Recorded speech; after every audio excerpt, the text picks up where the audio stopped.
Greetings everyone, my name is Etterville, and welcome back to my Let's Play of Mega Man 3D 2, the Siege of Megacity. Continuing on from the last episode, I'll now be visiting the facility located to the west of the Magnetic Transfer Center.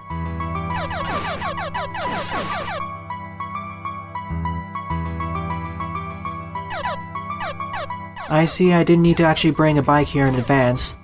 I didn't know if there would be one parked over here.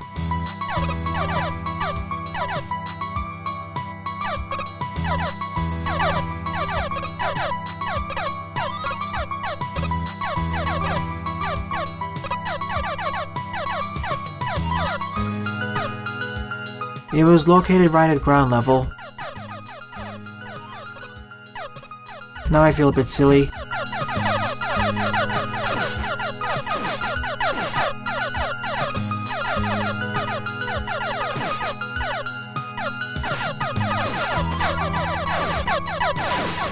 Let's get out of this one and swap over to this one.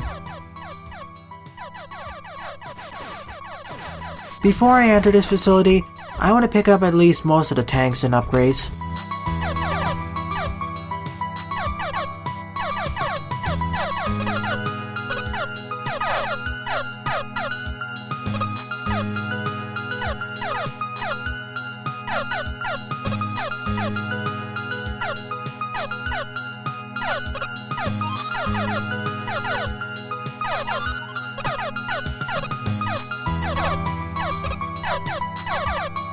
Another E-tank there. I'll circle back and get it.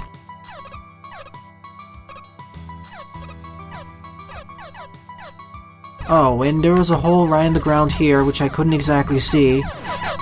Jump cutting ahead a bit. This would have been so much easier if there was more differentiation between these stone tiles.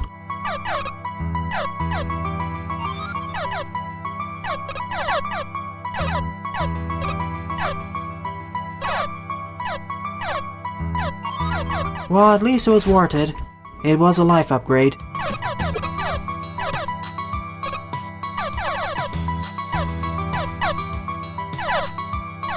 I don't see any more shining lights, so I guess this is it.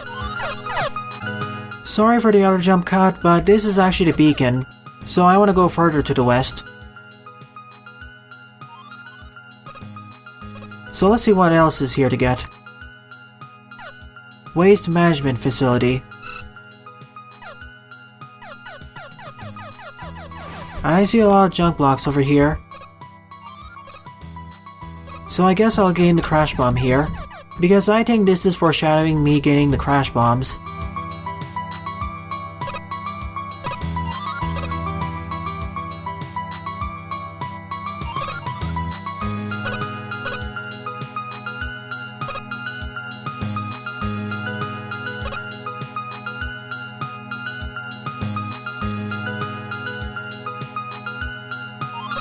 Can I even get up over there?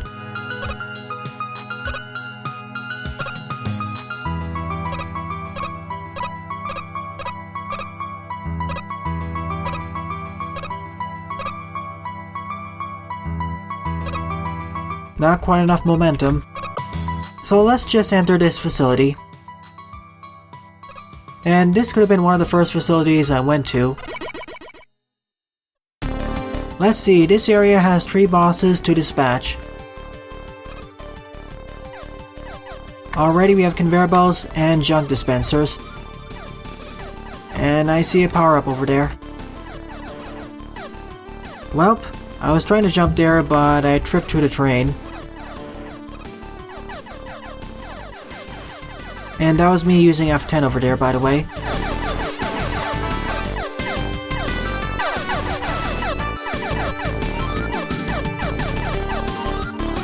Right on the floor level, it seems. And there's also one on that side.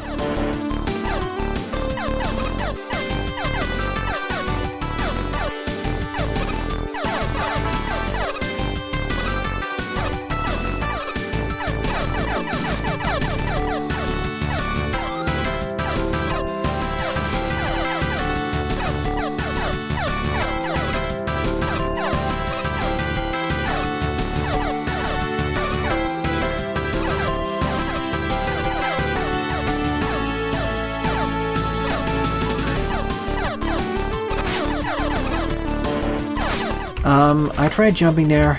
Guess it didn't work. It was because of that conveyor belt. Another failed jump.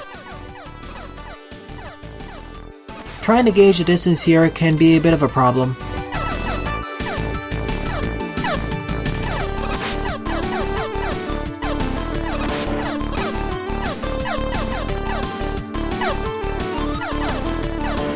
And now we have rotating columns.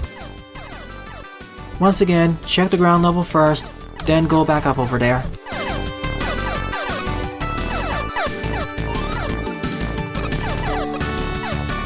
But just as I said before, it seems that the life and weapon upgrades are only located at the top of these structures, never on ground level.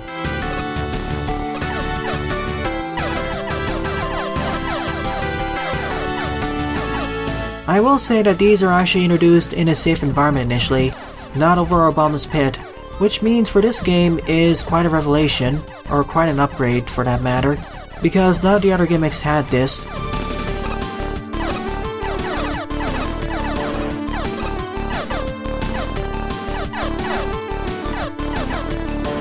See, this was the kind of introductory segment I was envisioning with the other gimmicks like the count bombs, jet bombs, the rotating cogs, etc., and many other future ones. Oh sure, there are a bunch of enemies located below at ground level, but they don't pose too much of a threat.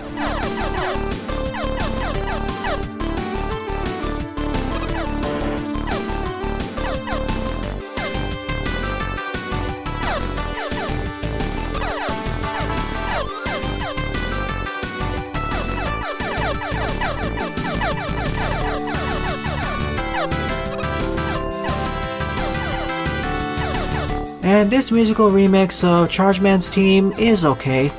Not the best, not the worst. Oh, silly me, I didn't realize there was a stair here.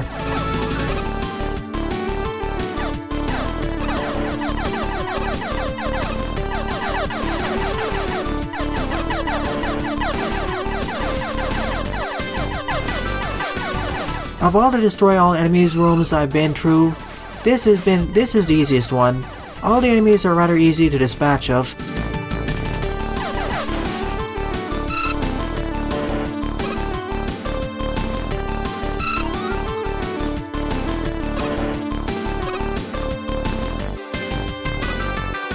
We're almost at the boss.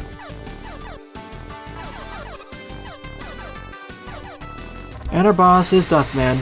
Makes sense. He fires all this junk at us and vacuums it all in, trying to suck us in.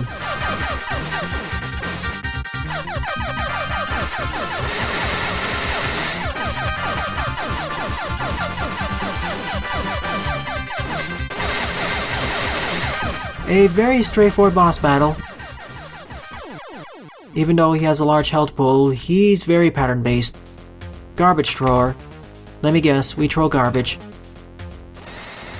Yep, an infinite use weapon and it bounces around the place. Seems like it'll be better compared to the gear shot, but probably each piece of garbage deals a lot less damage comparatively. I will come back here once I get the crash bombs.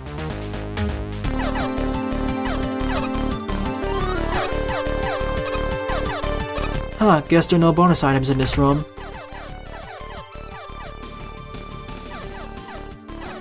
In fact, this facility is a lot more linear. I don't see any branching paths. Once we defeat one boss, we're on the pathway to the next boss. It's not like we have to backtrack in order to reach the route to the next boss.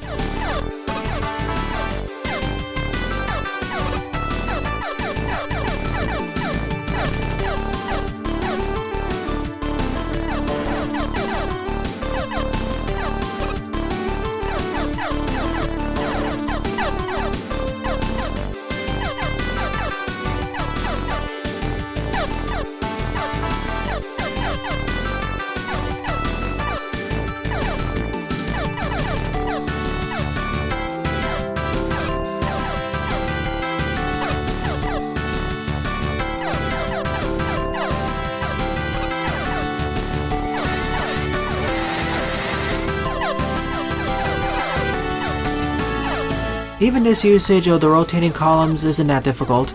or rather rotating pillars, or blocks.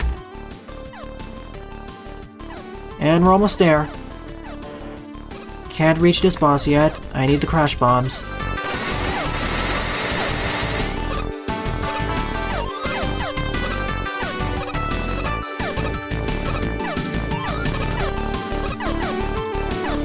Now, where is this switch located? There it is, right out in the open. But I can't reach it. Hold on a minute. Magnet Pulse, move specialized M blocks, and these are M blocks. I see. Because I finished the magnetic transfer facility, I can now reach this boss battle. I just need to move it in place, that's all I need to do.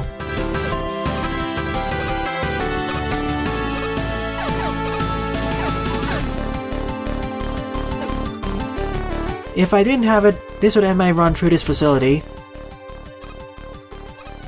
Okay, so you can clip the blocks into the wall.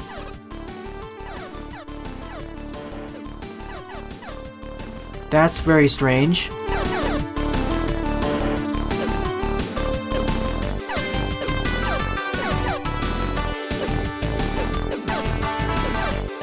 It's stuck over here, so let's reset the room. Mind you, every time I reset the room, I still maintain all of the picked up upgrades and tanks. This time I reset because that was a glitch. But as I was saying, if I didn't have the magnetic pulse by this point, this would mark the end of my run through this facility.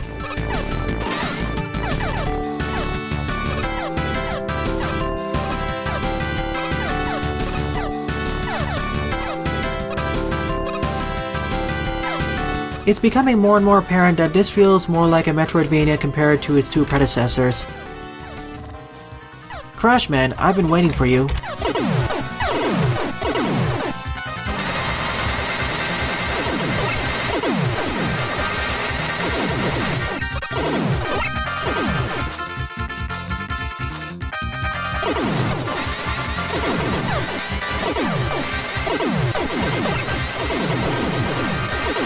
Just for fun, I'll use this to defeat him.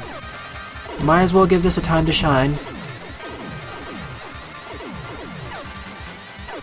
This fight feels rather similar to his fight back in Mega Man 3D. As long as you circle strafe and stay away from him, you should be fine. Missiles. 12 masters destroyed, red teleport paths are now accessible. Oh, I thought I needed 20 of them, guess not. 20 masters unlocks the green teleporters. Remember this door which was initially inaccessible? Now I can access it, as well as that one boss located at the forges, or the mines.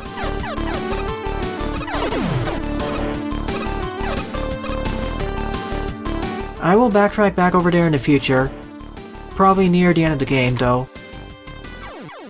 First, I want to complete all the stages that are new.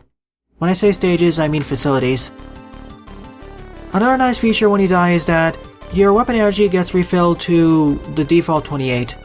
Although it's more of a problem here as my max weapon energy capacity is a lot higher than 28. It's at least over 56.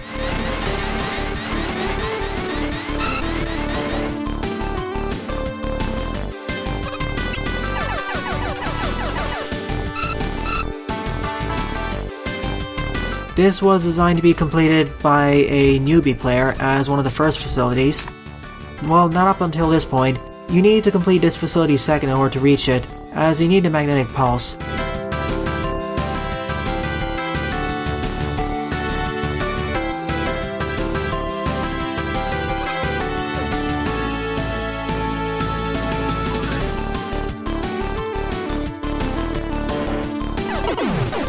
Alright, for a second there, I equipped it to the wrong slot and was wondering what was going on.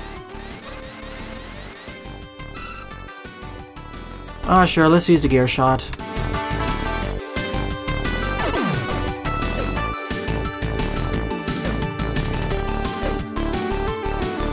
And use this to jump over these barriers. Just gotta be sure not to clip them into the terrain though. Or the wall, I mean.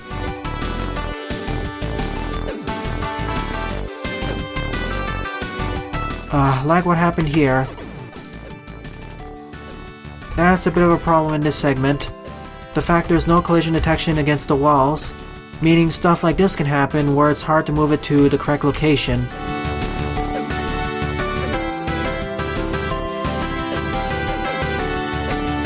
And then it can get stuck against this side too, and get destroyed. No wonder there are 4 blocks over here.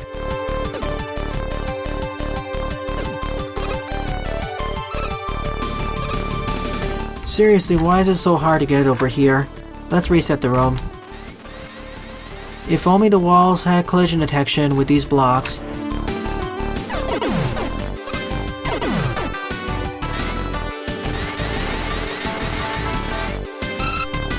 I know this is introducing you to the challenge, but the next one is a bit screwed up.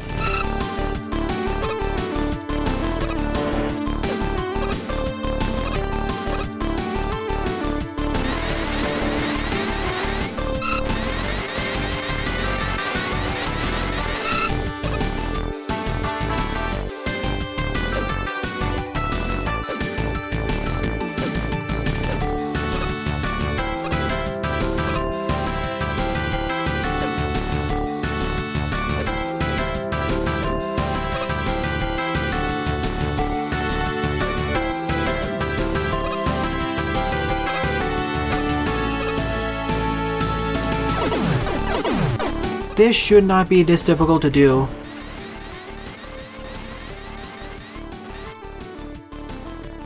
And we're almost there. Just a bunch of enemies to deal with.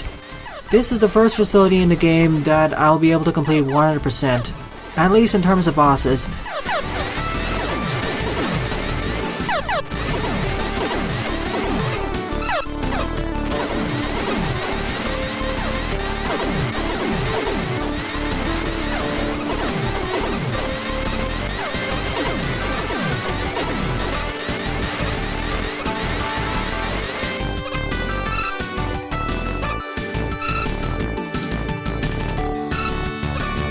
I wonder who the next boss is gonna be. Junkman?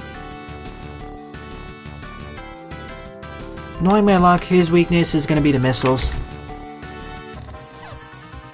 Chargeman. Well, I guess it makes sense, as his musical track was playing in the background. And we fight this boss on top of the motorcycles.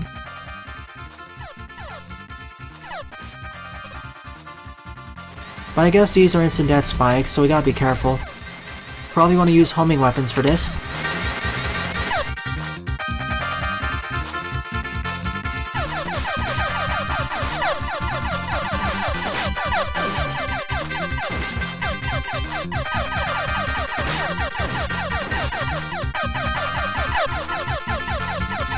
This fight kinda reminds me of the fight against Skullman in Mega Man Megacity. More so due to the fact that, like Skullman in that game, he drops instant death spikes.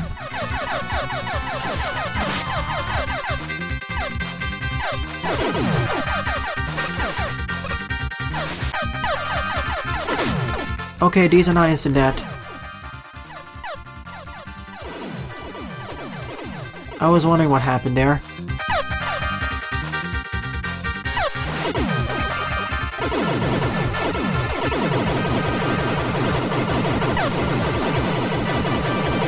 This is the one that throws bombs everywhere. Assuming it actually hits. Which doesn't seem to be happening. See, I like the idea behind this boss battle, but some of the jank with the vehicles is making it a bit harder. So I'm gonna dead abuse and try this again fresh. Alright, take 3. This boss battle is starting to get a bit frustrating.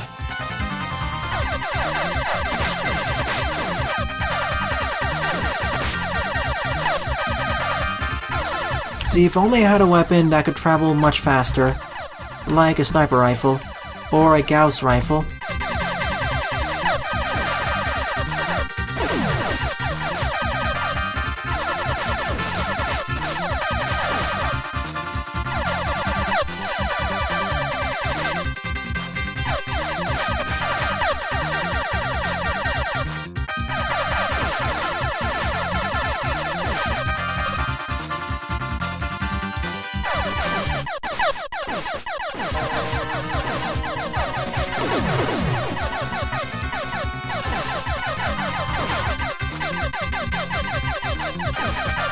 I think my best bet is to just stay around here and wait for Charge Man to get back to me.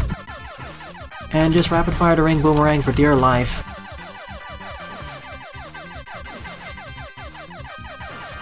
If you don't have the ring boomerang, well, you're gonna have to aim your shots more carefully, or just spam it everywhere. This isn't really the best designed fight. In fact, it's rather monotonous because of how much he moves around the place. He's down there with Ringman himself. Here he's hard to hit because of how rapidly he moves around, but he isn't as dangerous as Ringman as long as you stay still, and just jump at certain intervals.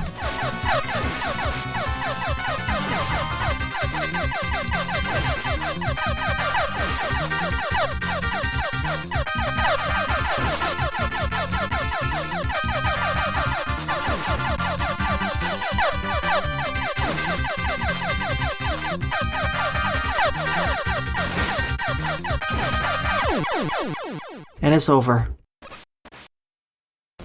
Charge boots. What do these do? With this we run faster.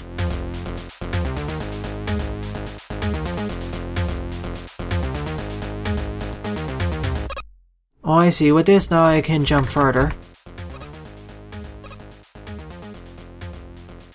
When running sideways we can especially see the effect. It's at least 33% or 50% longer. So let's get out of here. I think this is a good time to end off this episode. This would not have taken as long if the boss battle against Charge Man was better designed and less monotonous. And also if certain segments during the second half of the Waste Disposal Center were better designed. Initially, I liked the first half of how all those scaffolds, the rotating scaffolds, were better introduced. But once we got to the second half of the stage, or perhaps the last third, that's where problems started coming along with the M blocks. As you saw, there's no collision detection against them in the wall, so if you're not careful, you can clip them outside of the terrain. Nevertheless, I unlocked the green teleporters now, so in the next episode, I'll start entering the facilities that are located in the center of the city. Well then, thanks for watching, and have a nice day. Toodles!